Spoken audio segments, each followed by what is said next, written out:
Әр адамның ішінде өзгеріске бастайтын үн бар. Өзін өзі дамыту, өзіңді танудан басталады.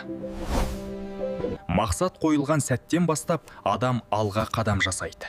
Әр қадам өзіңді жетілдіру жолындағы маңызды бастама. Ал мәдени сана тамырымызды ұмытпай, болашаққа сеніммен қарау. Мәдениетті адам өзгеге құрметпен қарайтын тұлға. Бірлік пен сыйластық қоғамның негізі.